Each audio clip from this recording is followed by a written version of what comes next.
প্রজাতন্ত্র দিবসের ভোররাতে পাতুলিয়ায় ভারত মাতার প্যান্ডেল পুড়িয়ে দেওয়ার অভিযোগ ঘিরে জোর রাজনৈতিক চাপানোতর। 2019 সাল থেকে ওই অঞ্চলের সনাতনী হিন্দুরা এখানে ভারত মাতার পুজো করে আসছেন, কিন্তু রাতের অন্ধকারে কে বা কারা ভারত মাতার প্যান্ডেলটিকে আগুন লাগিয়ে দেয়। খবর চাউর হতেই একজোট হয়ে ওই অঞ্চলের বসবাসকারী সনাতনী হিন্দু সম্প্রদায়ের মানুষজন ক্ষিপ্ত হয়ে ওঠেন। এরপরই তারা রাস্তা অবরোধ করে প্রতিবাদে সোচ্চার হন। রহড়া থানার পুলিশের হস্তক্ষেপে শেষ অবরোধকারীরা তাদের অবরোধ তুলে নেন। এদিকে খবর পেয়ে ঘটনাস্থলে পৌঁছায় বিজেপি নেতা তথা আইনজীবী কৌস্তব বাগচি। তিনি ভস্মীভূত প্যান্ডেলটি খতিয়ে দেখে প্রশাসনের বিরুদ্ধে একরাশ ক্ষোভ উগরে দিলেন।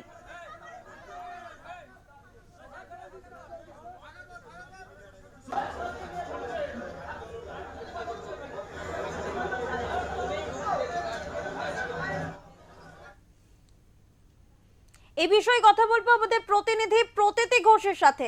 প্রতীতি, ঠিক কিভাবে এই আগুন লেগেছিল, কি জানা যাচ্ছে? তোমাকে জানিয়ে রাখি যে যেহেতু প্রজাতন্ত্র দিবস ছিল আজকে এবং সেই উপলক্ষে কিন্তু বিজেপির তরফ থেকে ভারত মাতার জন্য ভারত মাতাকে পুজো দেওয়ার জন্য একটা প্যান্ডেল করা হয়েছিল, সেখানে মূর্তিও ছিল। কিন্তু আজকে সকালবেলা দেখা যায় যে ওখানে আগুন লেগেছে এবং পুড়ে যায়, প্যান্ডেল পুড়ে যায়। এর ফলে ব্যাপক উত্তেজনা সৃষ্টি হয়, কারণ বিজেপির তরফ থেকে যেটা দাবি করা হচ্ছে যে হয় তৃণমূল এই ঘটনা বা এই ঘটনা জোর করে আগুন লাগিয়ে দেওয়া হয়েছে, সাম্প্রদায়িক একটা ব্যাপার হচ্ছে। তো এই নিয়ে কিন্তু ব্যাপক গন্ডগোলের সৃষ্টি হয়, কারণ কাউকে গ্রেফতার করা হয়নি, পুলিশ সেটাতে বলে অভিযোগ। এবং এরপরে পুলিশ এরপরে যারা এখানকার বিজেপিরা রয়েছে তারা সকলেই অবরোধ করতে শুরু করে, বিক্ষোভ দেখান, রাস্তায় বসে যায়। এরপরে কৌস্তব বাগচি নিজে আসেন, বিজেপি নেতা কৌস্তব বাগচি তিনি আসেন, একবার ক্ষোভ উঠে দেন যে দ্রুত দুষ্কৃতিকারী শনাক্ত করতে হবে, কারণ এইভাবে চলতে থাকলে দিনের পর দিন কিন্তু ভাবে চলেছে, এটা বাংলাদেশ সময় নেবে না। এবং এরপরে কিন্তু পুলিশ কিন্তু লাঠিচার্জ করে এবং স্থানীয় নেতারা যারা ছিলেন তারা আক্রান্ত হয়, তাদের লাঠিচার্জ করা হয়, তাদের ওপর 4 জন আহত হয়। এই প্রতিটি জানতে চাইবো, এই ঘটনায় রাজনৈতিক মহল ঠিক কি বলছে? তোমাকে জানাবো এই ঘটনা আমি তো আগেই বললাম যে কৌস্তব বাগচি বিজেপি নেতা কৌস্তব বাগচি তিনি পরিস্থিতি নিজে দেখতে আসেন। ধন্যবাদ প্রতীতি। প্রজাতন্ত্র দিবসের ভোর রাতে পাতুলিয়ায় ভারত মাতার প্যান্ডেল পুড়িয়ে দেওয়ার অভিযোগ ঘিরে জোর রাজনৈতিক চর্চা ইতিমধ্যেই শুরু হয়েছে। 2019 সাল থেকে ওই অঞ্চলের সনাতনী হিন্দুরা এখানে ভারত মাতার পুজো করে আসছেন, কিন্তু রাতের অন্ধকারে কে বা কারা ভারত মাতার প্যান্ডেলটিতে আগুন লাগিয়ে দেয় তা এখনো স্পষ্ট নয়।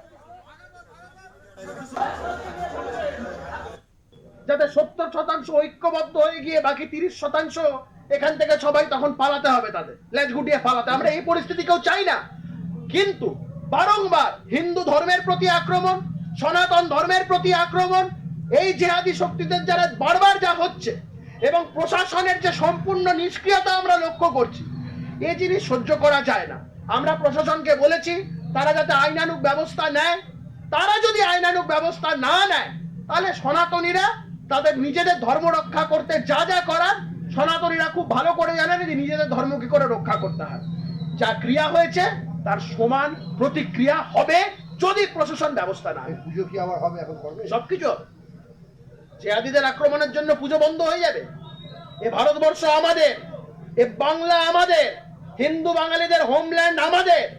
এখানে জিহাদি শক্তিরা তারা যদি আমাদের 70%কে 30% মাথায় নেচে দমিয়ে দিতে চায় তা আমরা হতে দেব না। 30% তাদের যে অকাত আমরা সেটা বুঝিয়ে দেবো, আমরা 70% সেটাও বুঝিয়ে দেবো।